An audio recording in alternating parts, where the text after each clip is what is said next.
கன்னி மொத்தமா முடிய போகுது. என்னங்க பயமுறுத்துறீங்க, எங்களுக்கு எதுவும் பெருசா நடக்க போகுதா அப்படிங்கிற மாதிரி நீங்க கேக்குறீங்களா? அதை பத்தினதான் இந்த வீடியோ. ஸோ வீடியோ ஃபுல்லா பாருங்க, கண்டிப்பா உங்களுக்கு ஒரு கிளாரிட்டி கிடைக்கும். இந்த வீடியோவில் நம்ம பார்க்க போறது கன்னி ராசிக்கான மே மந்த் ராசி பலன். ராசி பலன் பார்க்கறதுக்கு முன்னாடி சேனலை மறக்காம சப்ஸ்கிரைப் பண்ணி வச்சுக்கோங்க. அப்பதான் நாங்க அப்லோட் பண்ணக்கூடிய ராசி பலன் பத்தினது மட்டும் இல்லாம நிறைய கிரகங்களை பத்தின, நிறைய அஸ்ட்ராலஜி பத்தின ஜென்ரல் வீடியோஸ் கூட உடனே உங்களுக்கு நோட்டிஃபை ஆகும். உங்களோட சொந்த ஜாதகத்துக்கு அஸ்ட்ராலஜி ஆன்லைன் கன்சல்டேஷன் வேணும்னு நினைச்சீங்கன்னா ஸ்கிரீன்ல தெரியுற இந்த வாட்ஸ்அப் நம்பருக்கு நீங்க ரீச் அவுட் பண்ணி உங்களுக்கான அப்பாயின்மெண்ட்டை புக் பண்ணிக்கலாம். ஓகே, கன்னி ராசிக்கு இந்த மே மாசம் எப்படி இருக்கும் அப்படின்னு பாத்துலாமா? நான் இப்ப எல்லா ராசிகளுக்கும் சொல்லிட்டு இருக்கிறேன் ஒரே விஷயம் என்னன்னா, இந்த மாசம் நிறைய கிரகங்கள் பயிற்சி ஆகுறதுனால 15ஆம் தேதிக்கு அப்புறம் ஒரு மாதிரியும் 15ஆம் தேதிக்கு முன்னாடி ஒரு மாதிரியும் இருக்க போகுது. நிறைய கிரகங்கள் டிரான்சிட் ஆக போகுது. ஃபர்ஸ்ட் இந்த சார்ட்டை பாருங்க. இந்த மாதிரி இருக்கும் கிரகநிலைகள். செவ்வாய் சனி ஒன்னா சேர்ந்திருப்பாங்க. செவ்வாய் சனி ஒன்னா சேரக்கூடாது. உங்களுடைய ராசிக்கு செவ்வாய் சனியுடைய பார்வை இருக்கும். செவ்வாய் சனி ஒன்னா மீனத்திலையும், மேஷத்துல சூரியன் புதன், சுக்கிரனுடைய ரிஷப வீட்டுல இருக்கு. மிதுனம் ராசி மேல குரு இருக்கு. சிம்மத்துல கேது, கும்பத்துல ராகு. ஸோ இந்த மாதிரி இருக்கு கிரகநிலைகள். 15ஆம் தேதிக்கு அப்புறம் இந்த வந்திருக்கு பாருங்க. இந்த சார்ட்டை பாருங்க. செவ்வாய் பயிற்சியாகி மேஷ ராசி மேல வந்து ஆட்சியாகும். சுக்கிரன் குரு ஒன்னா சேர்ந்து மிதுனத்துல இருப்பாங்க. சூரியன் புதன் 2 கிரகங்களும் ஒன்னா சேர்ந்து ரிஷபத்துல இருக்கும். ராகு கேது ஆல்ரெடி சொன்ன மாதிரி அது அப்படியே தான் இருக்கும். இந்த மாதிரி இருக்கும் கிரகநிலைகள். அமாவாசை கடந்துரும் 15ஆம் தேதிக்கு அப்புறம். சந்திரன் வளர்பிறை சந்திரனா மாறிடும். ஸோ இந்த மாதிரி போயிட்டு இருக்கும். ஃபர்ஸ்ட் ராசிநாதன் புதன். புதன் எப்படி இருக்கு இந்த மாசம்? ராசிநாதன் புதன் நல்லா ஸ்ட்ராங்காவே இருக்கு. ராசிக்கு என்னதான் 2 பாவ கிரகங்களுடைய தொடர்பு இருந்தாலும் ராசிநாதன் புதன் ஓரளவுக்கு நல்லா ஸ்ட்ராங்கா இருக்குங்க. கன்னி ராசிக்காரங்க லாஸ்ட் மந்த் எல்லாம் பாத்தீங்கன்னா பட்ட கஷ்டம் சொல்லி முடியாது அந்த மாதிரி இருக்கும். ஏன்னா 2 பாவ கிரகங்கள் ராசியை தொடர்பு கொள்ளுது. உங்களுடைய ராசிநாதனான புதன் பாத்தீங்கன்னா நீசம் அடைஞ்சு, நீசம்னா பலவீனம், ஜீரோன்னு அர்த்தம். நீசம் அடைஞ்சு 2 பாவ கிரகங்கள் சனி செவ்வாயோட தொடர்புல இருந்துச்சு. சனி செவ்வாய் புதன் 3 இணைஞ்சிருந்துச்சு. கடுமையா ஸ்ட்ரெஸ் இருந்திருக்கும். என்ன சொல்றதுன்னே தெரியாத அளவுக்கு உங்களுக்கு இருந்திருக்கும். எங்க போய் சொல்றது, எப்படி சொல்றதுங்கிற மாதிரி இருக்கும். கடுமையா மன அழுத்தம் இருந்திருக்கும். நிறைய பேர் பாத்தீங்கன்னா சிக்கா இருப்பீங்க. குழந்தைங்களாம் கன்னி ராசிக்கார குழந்தைங்களா இருந்தீங்கன்னா கடுமையா சிக்கா இருப்பாங்க வீட்டுல. ஸோ இந்த மாசம் 1ஆம் தேதி நீசத்துல இருந்து புதன் கடந்துருச்சு. ராசிநாதன் ஓரளவுக்கு நல்லா ஸ்ட்ராங்காவே இருக்கு. சனி செவ்வாய் பார்வை ராசிக்கு இருந்தா கூட ஓரளவுக்கு கொஞ்சம் கொஞ்சமா உங்களுக்கு பெட்டர்மெண்ட் இருக்கதை பார்ப்பீங்க. எப்ப ஃபுல்லா சரியாகும் அப்படின்னு கேட்டீங்கன்னா 15ஆம் தேதி செவ்வாய் பயிற்சி ஆகும் பாத்தீங்களா? இந்த மாதிரி இருக்கும். செவ்வாய் பயிற்சியாகி மேஷ ராசி மேல வரும். அதுக்கப்புறம் உங்களுக்கு ரொம்பவே ரிலீஃப் இருக்குங்க. அடுத்தது உங்களுடைய ராசிக்கு 2வது அதிபதி தனம் வாக்கு குடும்பஸ்தானாதிபதி நல்ல ஸ்ட்ராங்கா ஆட்சி ஆயிருக்கு. 9வது இடத்துல ஆட்சி ஆயிருக்கு. 9வது அதிபதி 9வது இடத்துல ஆட்சினே கூட சொல்லலாம். பாக்கியாதிபதி இல்லையா? நிறைய பாக்கியங்கள் கிடைக்கும். வேலை இல்லாதவங்களுக்கு வேலை கிடைக்கிறது, பிசினஸ்ல ஓரளவுக்கு நல்ல பணப்புழக்கம் இருக்கிறது, இந்த மாதிரியான விஷயங்கள்லாம் கூட நடக்கும். ஏன்னா பாக்கியஸ்தானம் நல்லா ஸ்ட்ராங்கா இருக்கு. தனாதிபதி நல்லா ஸ்ட்ராங்கா ஆட்சியா இருக்கிறதுனால பூர்வீகம் சார்ந்த விஷயம் இதெல்லாமே ரொம்பவே நல்லா இருக்கும்.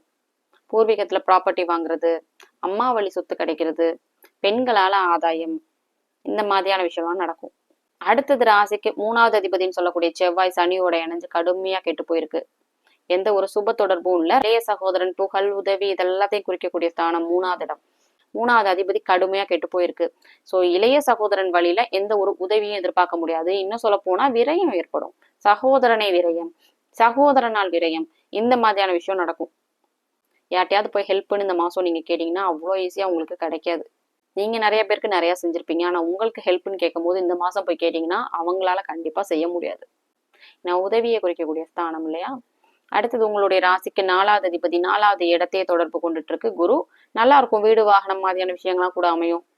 கல்வி சார்ந்த விஷயம், படிச்சுட்டு இருக்கக்கூடிய ஸ்டூடெண்ட்ஸ் எல்லாத்துக்குமே ரொம்ப நல்லா இருக்கும். லாஸ்ட் மந்த் எல்லாம் பாத்தீங்கன்னா கன்னி ராசிக்கார குழந்தைங்களா இருந்தாங்கன்னா படிப்புல கொஞ்சம் டல் அடிக்கிறது, எஜுகேஷன்ல பிரேக் மாதிரியான விஷயம் எல்லாம் கூட நடந்திருக்கும். 15ஆம் தேதிக்கு அப்புறம் கொஞ்சம் கொஞ்சமா இது எல்லாமே சரியாகிறத பார்ப்பீங்க. 5 6வது அதிபதி சனியோட போய் இணைஞ்சிருக்கு. கடுமையா கெட்டு போயிருக்கு. குழந்தைகளால கொஞ்சம் மன வருத்தம் இருக்கும். கன்னி ராசிக்கார குழந்தைகள் கிடையாது, கன்னி ராசிக்காரங்களுடைய குழந்தைங்க கொஞ்சம் சஃபர் ஆகிறத பார்ப்பீங்க. ஏன்னா செவ்வாய் வந்து கொஞ்சம் பயிற்சி ஆற வரைக்கும் அப்படிதான் இருக்கும்.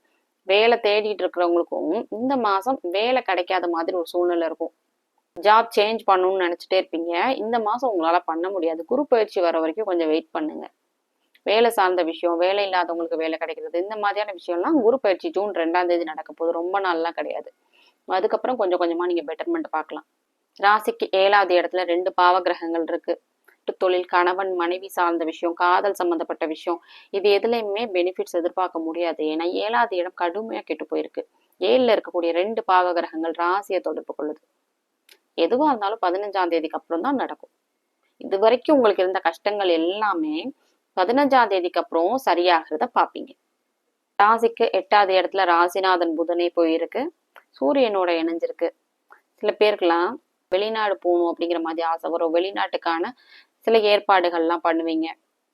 ராசிக்கு 9வது இடத்துல நான் ஆல்ரெடி சொன்ன மாதிரி பாக்கியஸ்தானத்துல சுக்கிரன் இருக்கிறது ரொம்ப நல்ல விஷயம். என்னதான் ராசிக்கு கடுமையான பாவகிரகங்களுடைய தொடர்பு இருந்தா கூட பாக்கியஸ்தானம் நல்லாவே இருக்கு.